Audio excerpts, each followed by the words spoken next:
morning, good afternoon, good evening, wherever you may be.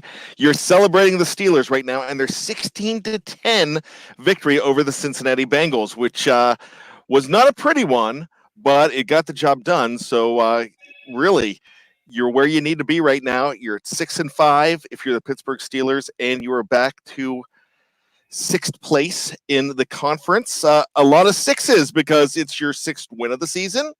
It is you're in sixth place, and Tony Defeo, my good friend, you are now being led by number 6.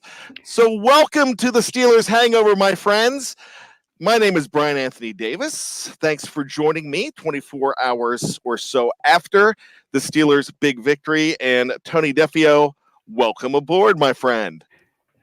Great to be here as always, man. Great to be here as always. Back over the 500 mark. Yeah, back over the 500, back into the sixth spot, and I was going ahead and I was looking at everything there, and I publish an article, Tony, every weekend. It's the Steelers Rooting Guide. Now, it's not exactly the easiest thing to do, because when you're looking at some matchups, you're like, well, should we pick this matchup? Should we pick this winner? I mean, like, who do you root for in some of these games? And one of those games over the last week was the Los Angeles excuse me, not the Chargers, but it's coming up this week with the Raiders and the Chiefs. Because, at first glance, you're thinking, oh, yeah, you need the Raiders to lose. But if you look at it, you need the Chiefs to actually lose and get them out of the playoffs altogether. Let the Raiders go ahead and win that division with them coming up. I mean, because it's actually getting that close. So there's some games like that, once again, Houston and Indy over on Thursday night. That was another one that was actually pretty tough to decide who you wanted to win, but that was one you just kind of let play out. So with that being said, welcome to the Hangover. And as always, you know this, if you want to help the show, there's ways to do it. And the best way to do it is click subscribe, click like, tell your friends about it. Go ahead and share. Just let everybody know about this little party that we have the day after. And we are hungover during it. Sometimes it's a good hangover. Sometimes it's a bad one. Someone's like, I don't know how this thing's going to shake out, but I'm living. So that's a good thing. That's kind of how we feel today with the Steelers victory is great, but there's more questions than ever. And that goes to the very top of the list. And we'll get to that in just a little bit. The very top of the list is Duck. Duck. Quack, quack.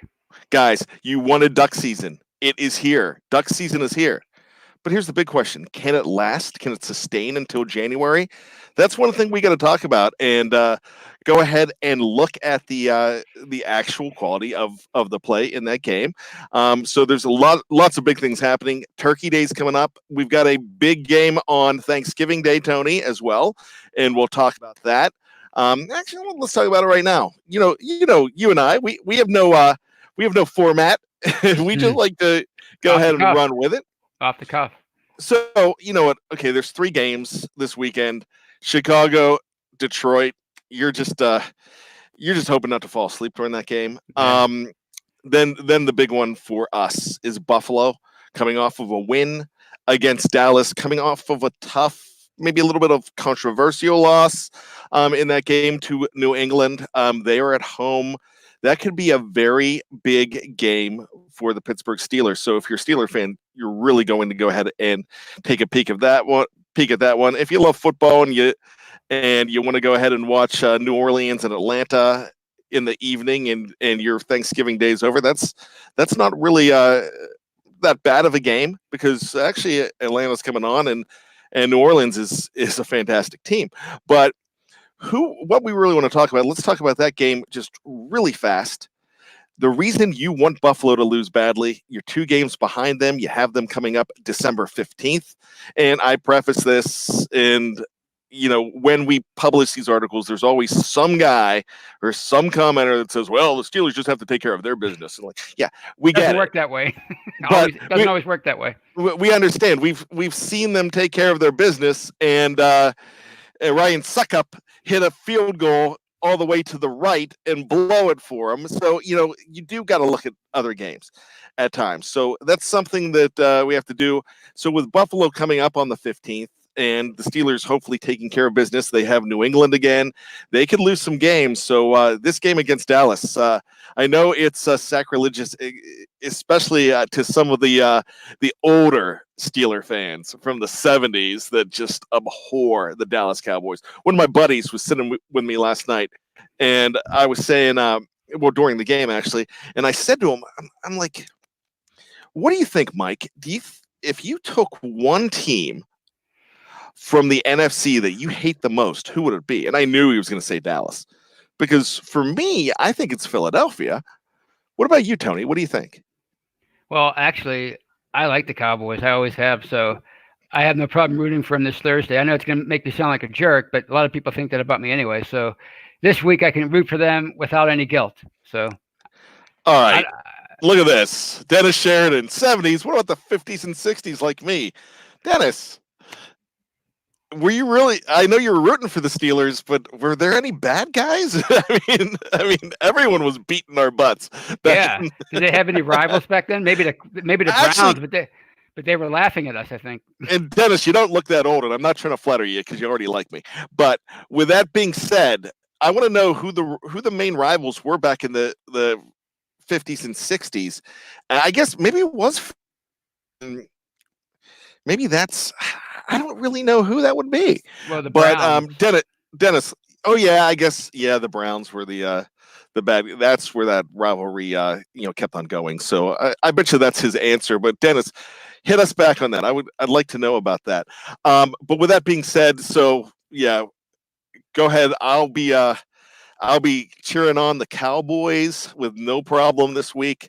Go Dak. For that reason. I mean, I still don't feel as dirty as I did when I rooted for the Patriots over the Ravens, and every time I do that, it blows up in my face. So I'm going to be. Dallas doesn't look 75 years old. Did you like the Cowboys when you were a kid, or did you always hate them? Okay. I grew up in Johnstown, PA. Yeah. Well, I know that's why. Because I grew up right in the heart of Pittsburgh, and I still like them. I mean, I like Tony Dorsett because of Pitt, even though he was still a Cowboy, but I really had no problem with him. I always thought the Thomas Hollywood Henderson story was just absolutely amazing. You want to go ahead and read a great book. That book's probably about 30 years old now, but it's a really interesting read. Any book published from the 70s, I mean, not from the 70s, but about players in the 70s, like Ken Stabler's book, Bradshaw's books, John Madden's books, what those guys did in training camp, sneaking out. But Thomas Hollywood Henderson, that guy was really something else. And he actually overcame his demons and ended up winning the lottery about 18 years ago. So a really interesting story, and he put a lot of that money to good. But we've gotten way off track here. Let's get back to the game. And Tony, what was your initial knee-jerk reaction when that game is still 0-0? And next thing you know, they're struggling. I wasn't surprised at all. I mean, it played out pretty much how I thought it would. I thought it would be an ugly offensive struggle for both teams, and it would come down to a couple of plays, and it turns out that it did, and it came down to the Duck Dynasty being involved in one of them. So it pretty much, other than the quarterback change, it transpired the way I thought it would. You know what? I got to do something here because this showed up the other day, and I know I want to listen to everything you say, but I just got distracted. I know I'm not supposed to get distracted. Got to bring this up. Dallas puts this up, and I saw him post this to Jeff or Dave the other day on one of the chats, and he's posting his field goal video to YouTube. Stop running from the truth. I will go anywhere, see anyone. Stop running. And I'm not sure what I'm running from, and I'd love to have more clarification of that. But you know me, Dallas. You know me. Everybody on this live chat knows me, knows Tony, that we don't run from anything. I'm not sure what I'm running from here. Field goal video, like Dave Schofield. I know is Dave he challenging Schofield. him? Is he challenging him to a duel? I mean, what does that even mean? That'd be awesome. I don't know. I mean, that's really interesting because I never really kicked field goals because Dave was trying to get me to kick one that day, and I was like, nah, I can't. I'm terrible. I mean, but I did get some. I didn't get the length, but I got it in the air, and I was happy. So that's it's okay. There we go. There we go. It's everybody's jumping in. Thanks to Ken. Thanks to a few people. It's from Kaepernick's video. So I did not go ahead and make that equation. Thanks, fellas. I appreciate that. That's actually funny. Yeah, we're not running from anybody. We're but we don't need a kicker right now either. So Dave's job is safe. Actually, funny thing, I heard the other day that Carly Lloyd, who the reason this whole thing started, said that after the Olympics, she's actually entertaining going to an NFL team after the 2020 Olympics. That'd be really interesting. We could even pull this whole thing back out again. But let's get back to the game. Actually, let's pull this up because we talked about this. Dennis said in the 60s we hated Oakland and Houston. Why? Well, I mean, they were rivals coming in from the I know in the 70s. Yeah, the 70s. The late 70s they became really good, but I mean, they were coming in from the AFL. So that could have been something too. Man, Houston had really cool the powder blue helmets too. That was really awesome. But let's get back to the thing at hand. So you knew Mason was going to be coming out, or did you? Because Jeff Hartman and I shared the same sentiment. I listened to him. He never thought they were going to do it, and me, I was thinking the same thing. I never thought they were going to pull him out. I didn't know whether it was just because of stubbornness, let him play through it. But if you're watching it with me, and I'm starting to think, and like, okay, this just is not good. This is just getting to the point where it's not getting any better, and there's some things happening. Either the concussion, he hasn't been amazing since the concussion. We do know that. It's also the fact that, and Jeff mentioned this. Jeff and Lance Williams mentioned this yesterday on the post game that maybe it's the fact that. Well, it's definitely between his ears, but the fact that he's just trying not to make that big mistake. Right. And maybe that's what happened. Because he is playing so awful right now. And this is not as bad as he was playing pre-concussion, as far as I'm concerned. I thought he played a whole lot better. But maybe it's just everything. And then throwing the whole, I would be distracted with the whole Myles Garrett thing too, because I'm not going to really break and get into that entire thing, but that accusation could really ruin somebody's career. And if you want to really listen to someone that was really waxed fantastically about it was Sir Lancelot Williams the other night on I said it about that whole situation. I really loved what he said about it. See, I'm starting to listen to the shows now. I've been told I'm not a key team player, and now I listen. But that's really affected him, and he even came out after the game saying again that those were completely false accusations. So anyways, what's happening right now is the fact that you're in the third quarter. He comes out, laid an egg again, another third and out against a team that their defense is not that fantastic whatsoever. And when they trucked out number 6, Devlin, Duck Dynasty Hodges, I was like, why not? Right. It can't hurt. So what were your first impressions of Duck, because we've seen him before. We saw him come out against Baltimore. We saw him come out against Los Angeles and play the whole game, but he wasn't sterling silver. He wasn't amazing during that game. He did enough and had some weapons, and he played with moxie. So, what were your impressions, Tony? Well, I thought, he was who he's been this season. He looked confident. He looked composed. He was mobile in the pocket. He had a better pocket presence, as Dave Schofield said yesterday when we were texting about the game. He didn't set the world on fire. Wait, what? You were texting about the game with Dave. Well, you were on there too. You must have been doing your knee-jerk reaction. I didn't get anything. So yeah, Lance and Dave and Jeff text each other. I know. Oh no, you were in there. Jeff hates that. You were in there. I got nothing. Maybe I hit the wrong text. I don't know. I was trying to be clever, but maybe I thought I had both of you in there. I'm sorry. You know what? What can I do to make it up to you? I'm the king in the Bud Light commercial. That not the king, but I'm the old Bud Light Knight that's just not getting to go to the party. Well, to make you feel any better, it was a mistake. I didn't mean. I meant nothing by it. No, don't add me now. No, I do not want to be added now. No, I don't want to be added now. I mean, my feelings are hurt. Well, I mean, I bet you I can get. You know what I'm going to do? I'm going to get during the game. Let's pull some names up here. I'm going to get Deal With It. I'm going to get Logan DiLorenzo, Michael Toole, Dennis Sheridan, Mr. Marcus 37, Getting Bent with Bo. Just the names I can see on the screen right now. If I leave you out, don't get upset. But I'm going to have my own chain, and I'm going to talk to them during the game, and not you guys, my BTSC brothers, that have just I have never felt like that. Yes, definitely. Ken McNair Jr. I actually have his phone number. I could call him right now and talk to him about it. But you guys, you're killing me here. So now I have everybody right in the back. I stabbed you right in the back. Actually, I don't want to really text that. I don't want to text you guys because I'm too busy writing that article. Right. But so, Javman, this is great. Laugh out loud. No one wants to hear bad complain about the refs.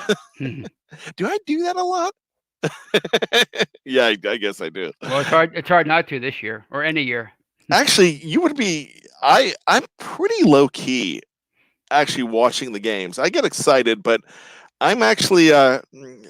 I feel like I try to be more of a student watching the games and just try to absorb as much as I can, because really I watch the games differently now that I write that article during it. But here's the best part about it. I get to tell the great thing about that article. I get to tell my wife and my family that, hey, I get paid to watch the games. I have to do this now. I mean, it's kind of my job. And so that gets me a free pass every Sunday. I get to write it on the calendar. I get my Steeler games. So it's this is the best thing. So I really feel good about it. But I would love to go ahead and I'd love to have a great watch party with all of you guys. That would be awesome. I mean, like, not just texting, like, it'd be cool just to hang out with all my BTSC friends. And I would invite you, Tony. I can't believe you, Tony. But let's get back to the game, because I'm really getting off track here. So they bring him in, and just like that, 2 completions, and what happens? More yards than Mason Rudolph. The thing about him, Tony, is Duck Dynasty, Devlin Hodges came in, and he's playing with house money. He's got nothing to lose here. Right. Because here's the thing. If they lose the game, he's just your relief pitcher. All right?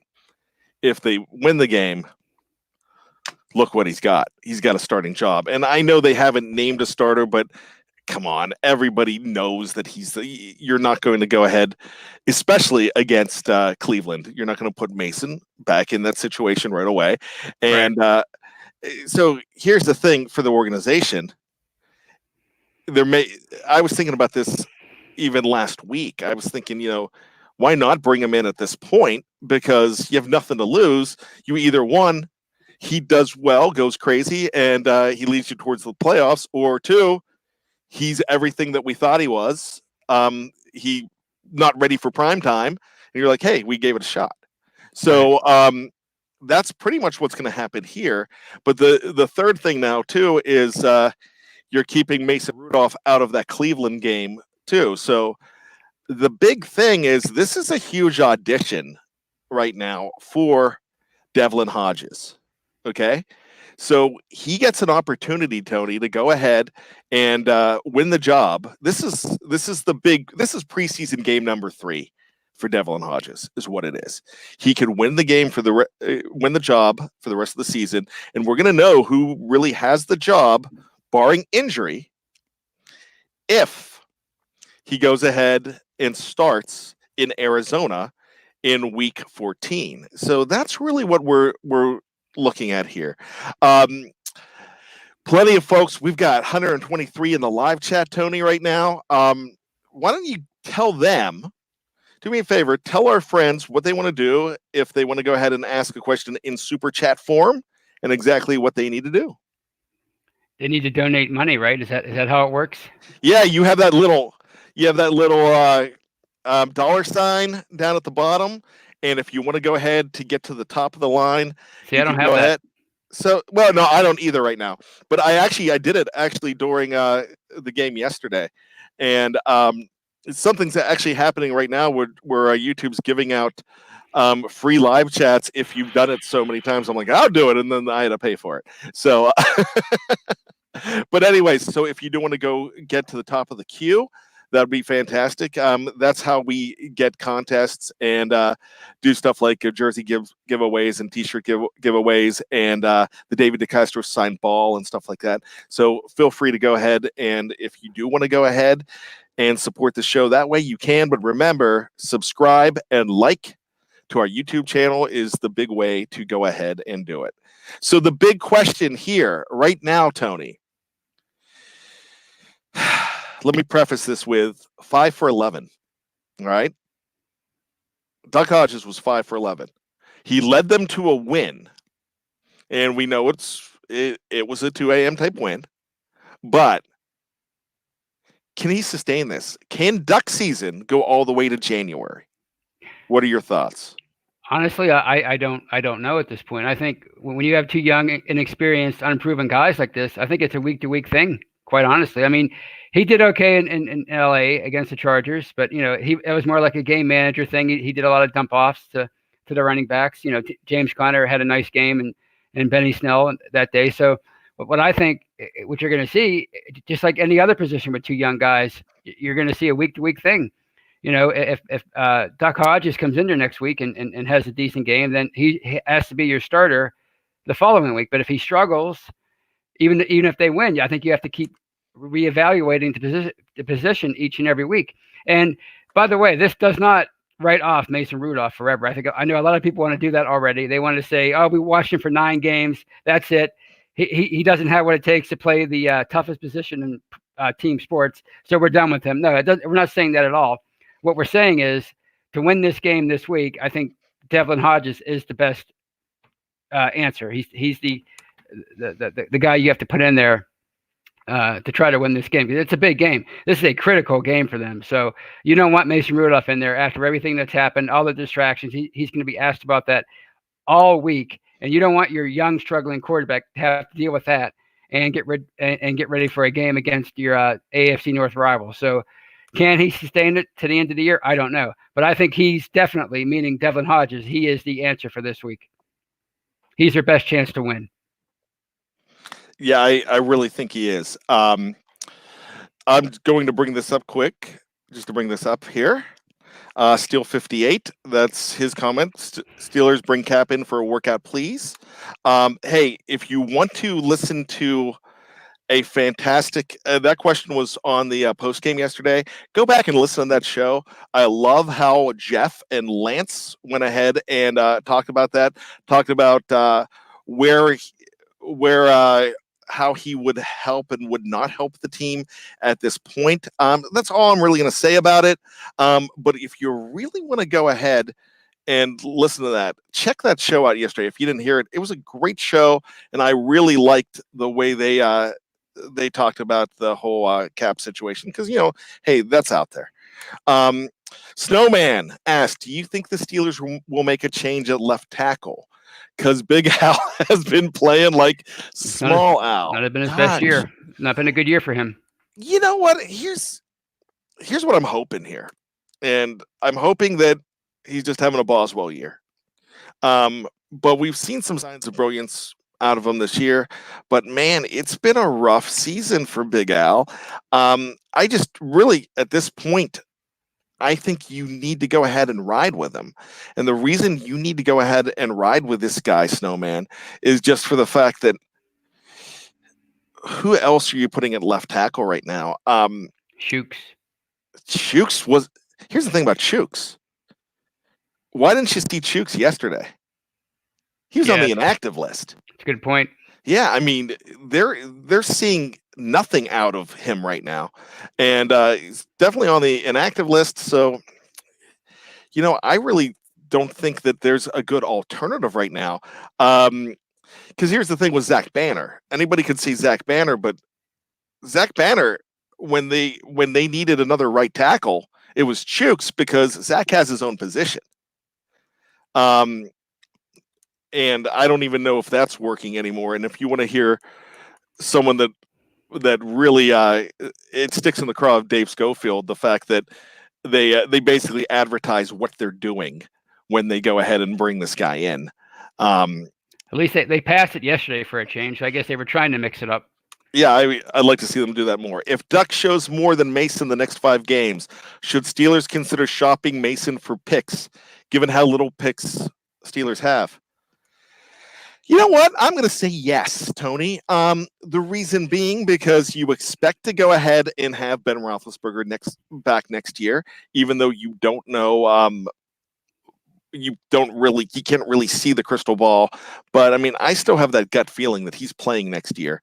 But the thing about it, if he shows enough, he could be the number 2, and you go ahead and pull the plug on the experiment. I mean, that's not the craziest thing in the world, Tony. What do you think? I wouldn't do it. I mean, I think I still want to give him another year or two to prove that he has the ability to even be the number 1, let alone number 2. I don't know if he has that ability, but I think you have to give him more than 8 or 9 games. And how much are you going to get for him anyway if you shop him for picks? Maybe a 7th round pick. Is that really going to help them at all? Well, you got a 5th out of Josh Dobbs. Yeah, I know, but the arrow is pointing down for him right now. Public opinion, everything for Mason Rudolph. I mean, maybe even a 5th. What's more valuable? Finding out if some guy on your roster can be the heir apparent to your franchise quarterback, or a 5th round pick. I think it's worth finding out about Mason Rudolph for one more year anyway. You know what?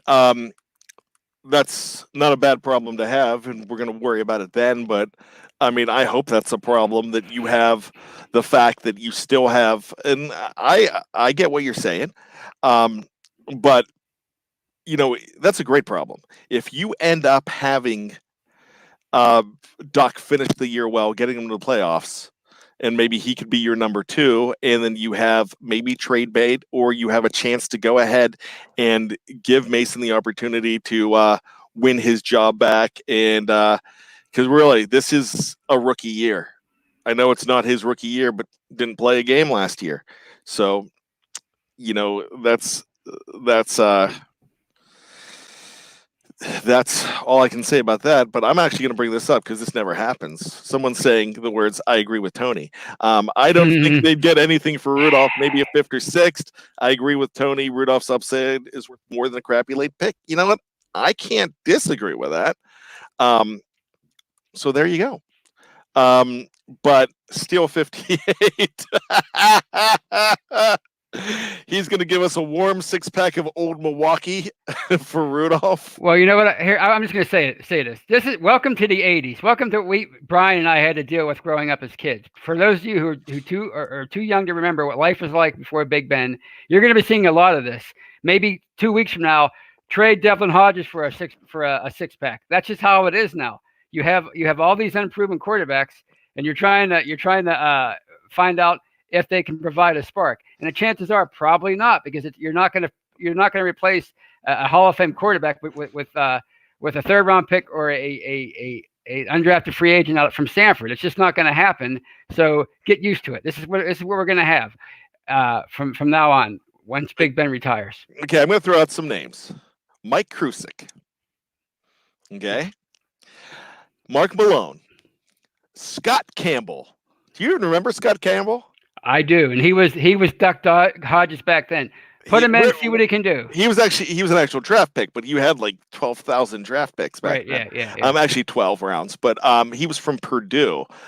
Rick Strom is another one that comes off the head.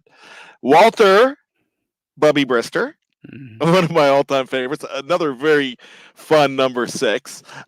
David Whibley, who was in the Super Bowl actually 2 years before coming over to the Steelers. Tragic story. He drank himself into the grave. That was very tragic. He was a good quarterback at one time. He lost his job to Dan Marino, which a lot of people would have lost their jobs. No shame in that. If I didn't say Mark Malone, you know it. Right. Todd Blackledge. Todd Blackledge. Another one. He was a top 10 pick, by the way, and he didn't really amount to much. Not for the Steelers, but for whoever picked him initially. The Kansas City Chiefs had him. Chiefs. We also had Mike Tomczak. We had Kent Graham in there. Of course, Cordell Stewart, Neil O'Donnell, Jim Miller. Right. Was another one. I mean, so I'm throwing some names out there. And Neil O'Donnell was actually really, really good. And if you can get either one of these guys to be the next Neil O'Donnell, you're doing yourself a great service, because the odds of even that happening are pretty long. I know I went off on that a couple of weeks ago. I thought Neil O'Donnell, I mean, look at his stats. Neil O'Donnell was a very good quarterback. His last game here broke a lot of hearts, and just now he's the devil in Pittsburgh, which Neil O'Donnell was played really well. Reginald Rivers brings up Tommy Maddox. I love Tommy Gunn. I ever tell you that I met Tommy Gunn in the airport the year after that? I mean, in early 2003. So, and what was really cool about it was this is not too far after September 11th.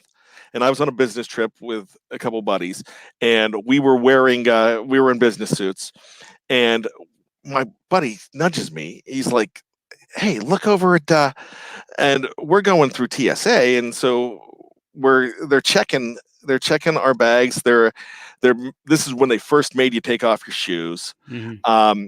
So we're taking our shoes off. He said, "Look over there. It's Tommy Maddox." And it was May. So you knew he was coming in for mini camp and meetings, and he was wearing a golf shirt and shorts.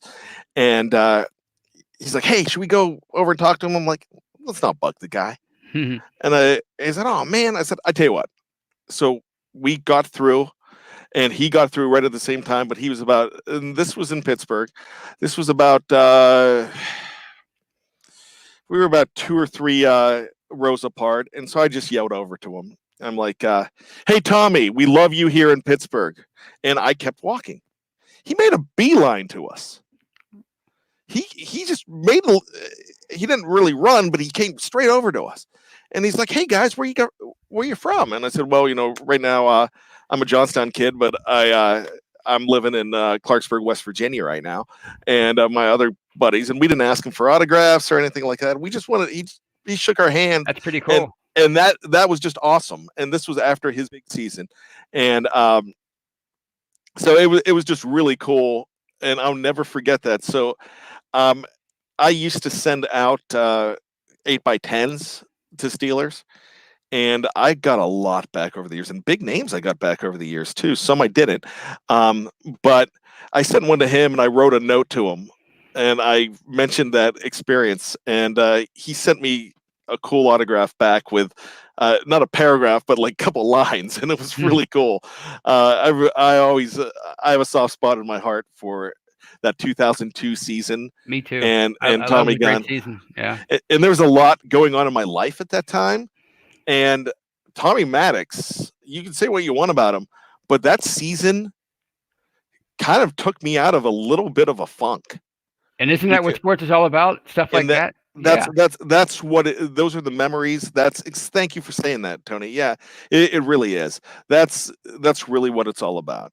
Um, so like getting back to what you said though, Tony, before I'm the king of tangents. Sorry. No, I'm the king of tangents. I go off.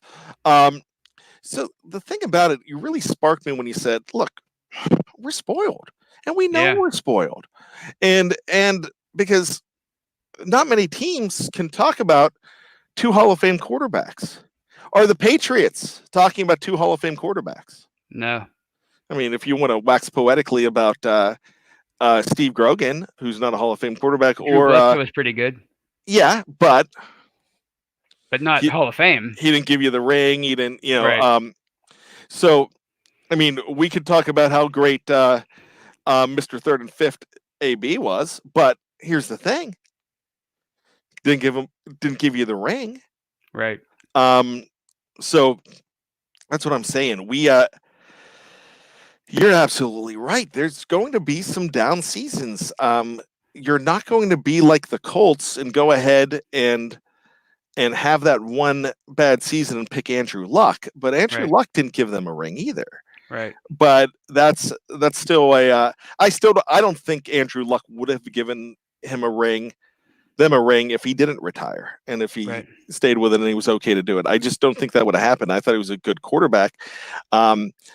I just don't think that he was going to lead them to the promised land, but that's just my opinion. But with that being said, right now, what are we hoping for? We're hoping for a healthy quarterback in his 17th season. Right. That's really what we're hoping for at this point, and go back to the drawing board and find somebody. But go ahead. No, I mean you could still have a pretty satisfying season. I mean we're not expecting either one of these guys to go out there and be a Hall of Fame quarterback or play at that level. But if you can if one of them can just be efficient and play within himself and play within the offense and let the defense do its thing and carry the team, then it could still be a very satisfying season. We have to also realize that the skill set players are just so compromised right now. I mean, we're talking about guys that were on other teams' practice squads that contributed yesterday. That's a reality. So all the way around, this offense is compromised. So even if either Mason Rudolph or Devlin Hodges could be a great quarterback, but we might not even find that out this year because the offense has been so compromised. Okay, I want to touch on what you just said. We're talking about guys that were on practice squads elsewhere, and we're talking about Kareth White. Good performance from him. Talking about Deon Cain. Wow, I'm excited about Deon Cain. But when it comes down to it, they were still on practice squads at the beginning of the year. So not ready for prime time. But guess who wasn't on a practice squad? And that person was Duck Dynasty. Right. I mean, he was not good enough to be on someone's practice squad, but he's good enough to have he's got a 1-0 record in the NFL, and that's a pretty big deal. So we're gonna see. This is a huge game this week, and don't let anybody kid you because enormous. And not only, and people don't realize this, and we were talking about the standings earlier. Here's the other thing. What's Cleveland's record right now? 5-6. 5-6, and the Steelers are 6-5. You lose that game, you're out. You're done. Right at this point. You're really not done, but you're really on life support. Yeah, because you're not only sure you're tied with them, but you just lost the tiebreaker, and there's no getting the tiebreaker back. You have a better chance of getting the tiebreaker back from the Ravens, right, than you do the Browns. I know they're not gonna cut the gap with the Ravens. They could. I mean, the next 2 weeks they have the Rams and 49ers. Mm-hmm. I don't expect them to lose both of those games. In fact, I think at worst they're going to be 1-1 if they don't win them both. But so I want to bring this up. Dennis Sheridan says, I do not see a path for us winning Sunday. Tony, How do they win Sunday? It's simple. I mean, it starts up front with Big Al and Matt Filer and Ramon Foster. Those guys were struggling against the. I don't think Foster played, but the tackles were definitely struggling, and it's going to help that Myles Garrett's not in there for Big Al. So it starts up front. You got to get a big player or two from the offense, because that's pretty much all you're going to get. I don't see this offense being able to sustain drives. So you get a big player or two like you did yesterday, and then you rely on the defense and special teams. That's how you win this game. Let's remember, as much as the Browns dominated the Steelers 2 weeks ago or a week and a half ago, they still only scored 2 legit touchdowns heading into the last 5 minutes of the game before Mason Rudolph threw that pick down at the 4-yard line. So if the defense can just hold them to 10, 14, 17 points, maybe you do enough on offense to score 14, 17, 20 points and you win the game. So it can happen as long as the defense keeps bringing it like it has been. That's very true. 6 is the new 2. I like that. But I was bringing this up. Kurt Warner was not good enough for 32 GMs as well. I can't argue with that as well. So I mean, I wanted Mason Rudolph to be the guy. Yeah. I want Devlin Hodges to be the guy, and I'm rooting for both of them. That move had to be made. Yeah. Yesterday, right. And we'll see whether they even expect it to be a long-term move, because, like I said, if he plays awful against the Browns, you're probably going to see Mason back in Arizona. But the big thing about it is I think they want to keep him away from the Cleveland game, and because they're noticing that that there's a lot in Mason's head right now. Right.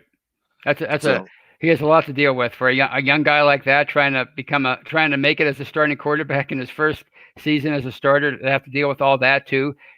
So many people out there hating him for no reason.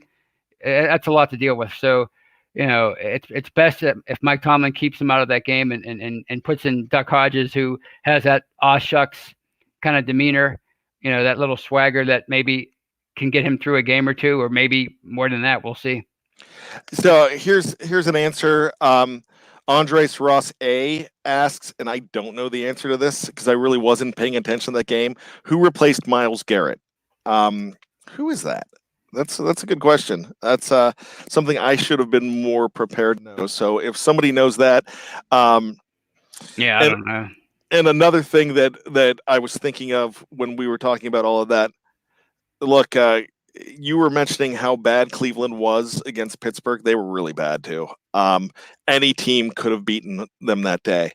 But the one thing that they got out of it, they got even more of an us against the world mentality now.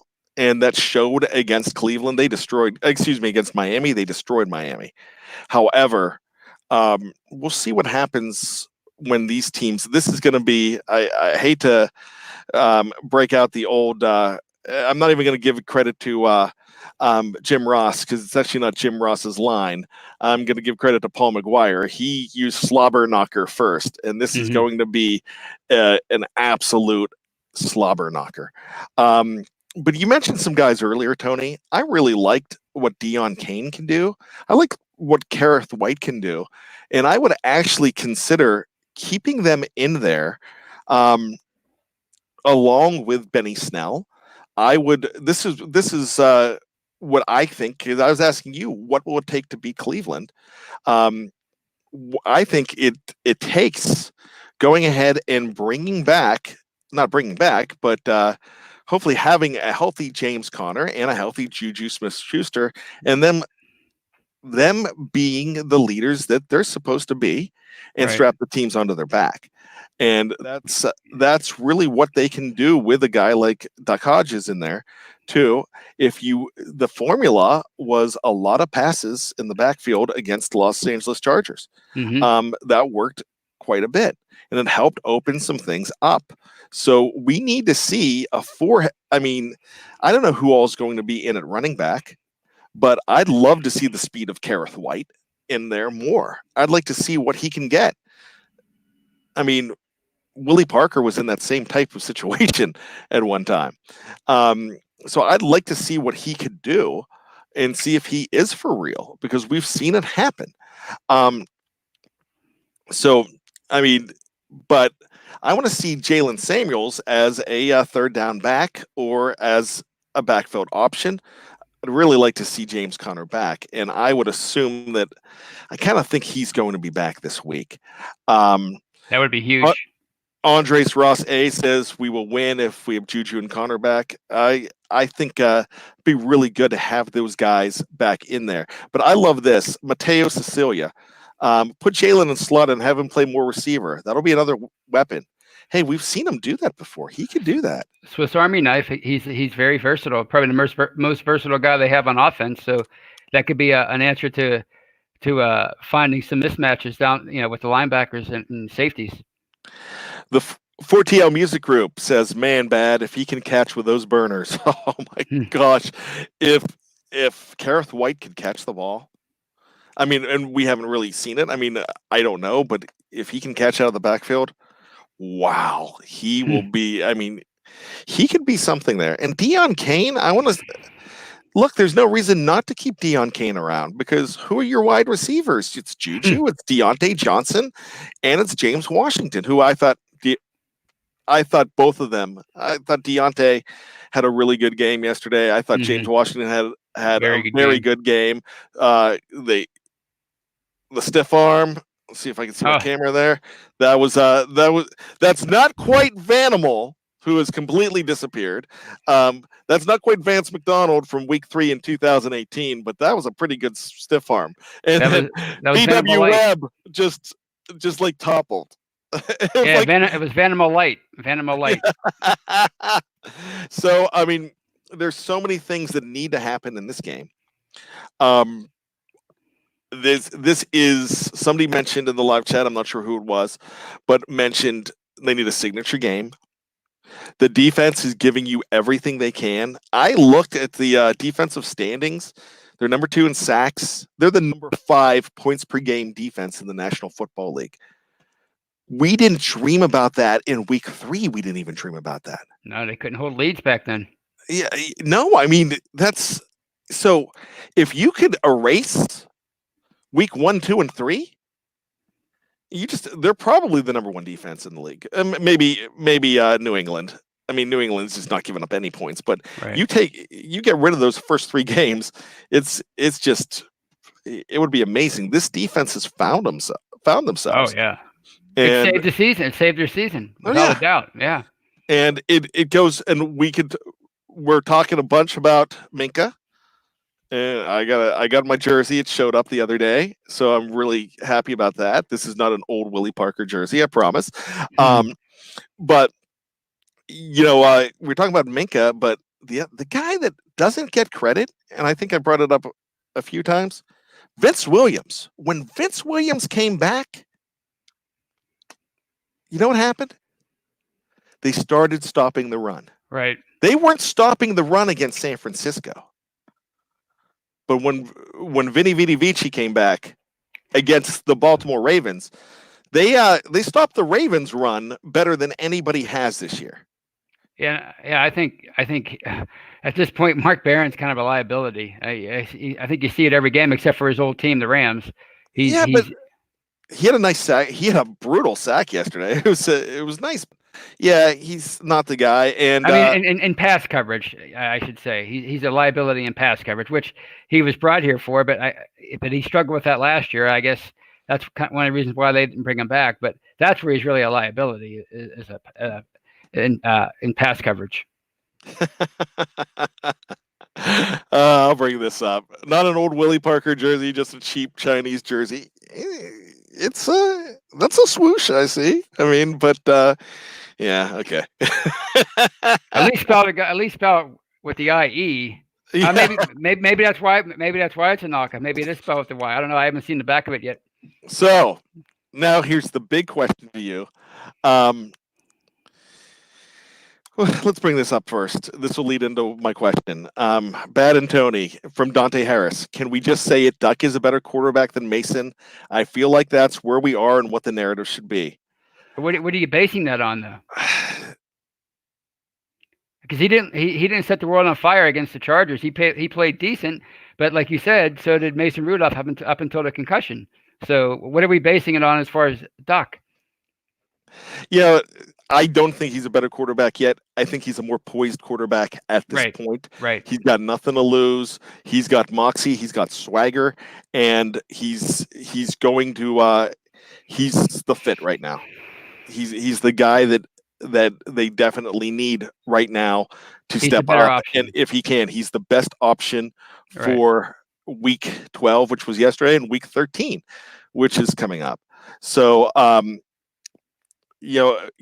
had a 76-yard TD also. I get it.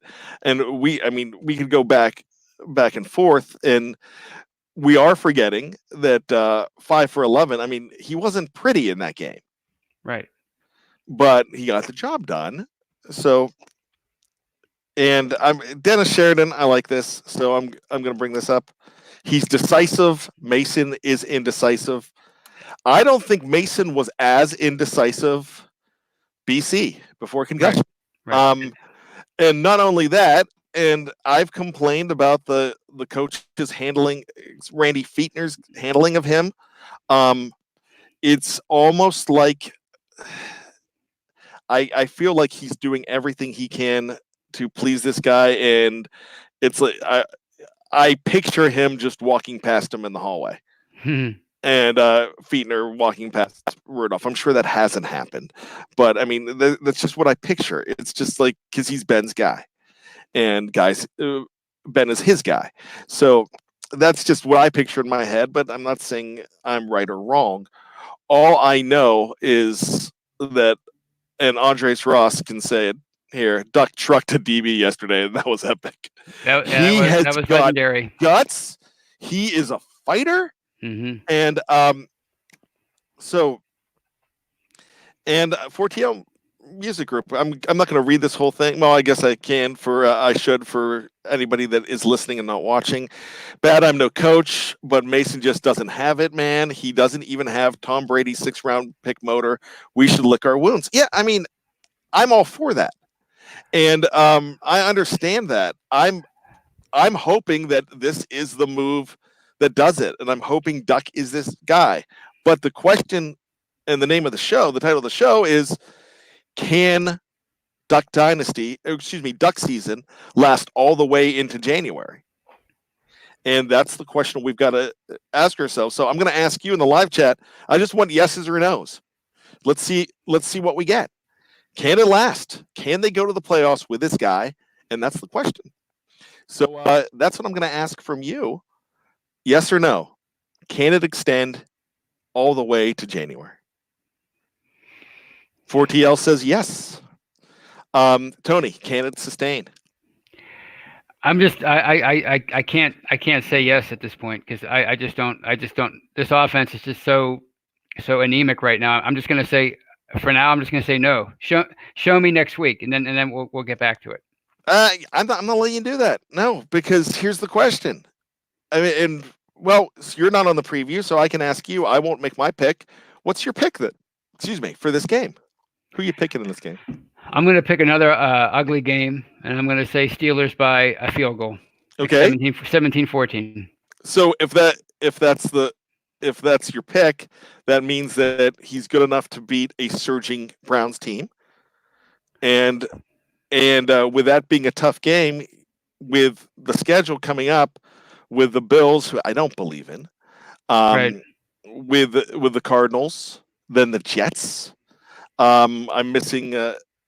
I'm out of order there, and the Ravens to end the season, and which you might be looking at Trace McSorley in that Ravens game, right? Or Robert Griffin III, or something like that.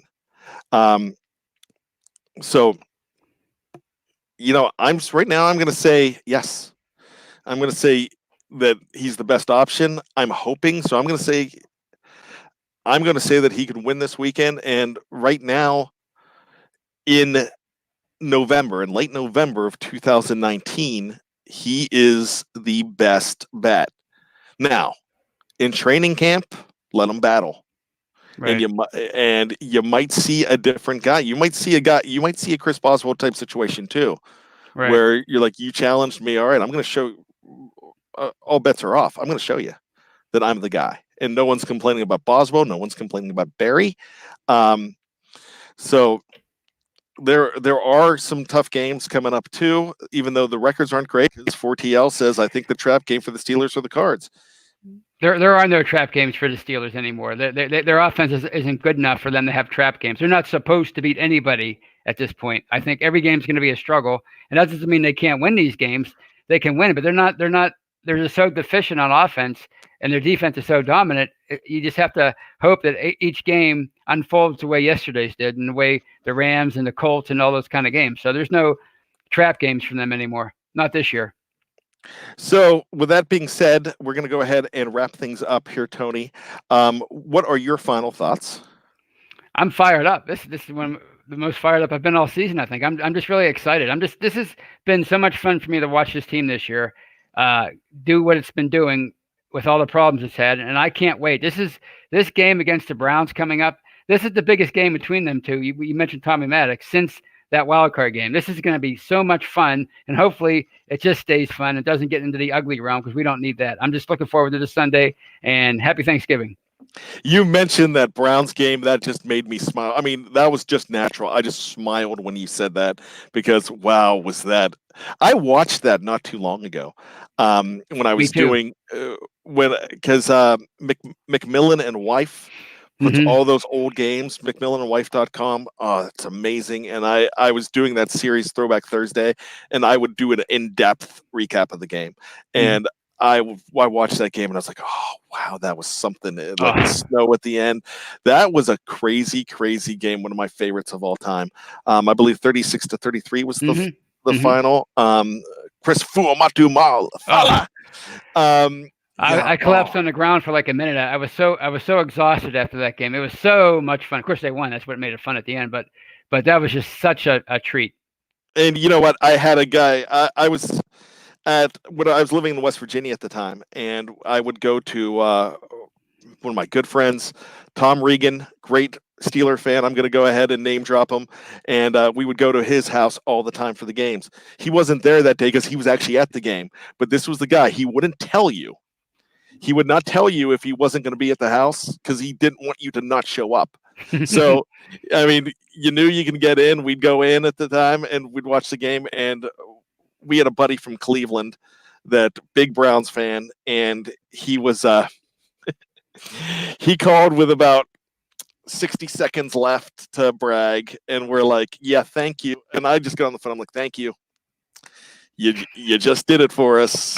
You sealed the win, and because you never celebrate until there's zeros on the clock. And it was so surreal because even when Hines Ward scored the touchdown that made it close, the stadium was like, I don't know.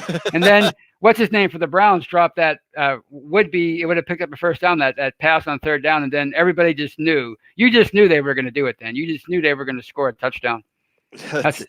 Definitely.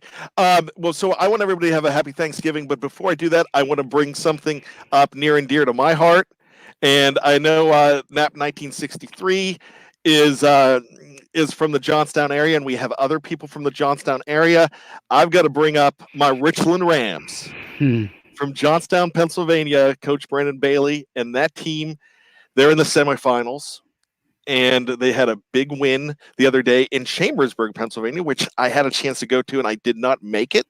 That was actually close enough to me, but never in my wildest dreams would I ever think that my team would be this close again, and they are. They weren't back in my days, so go Rams.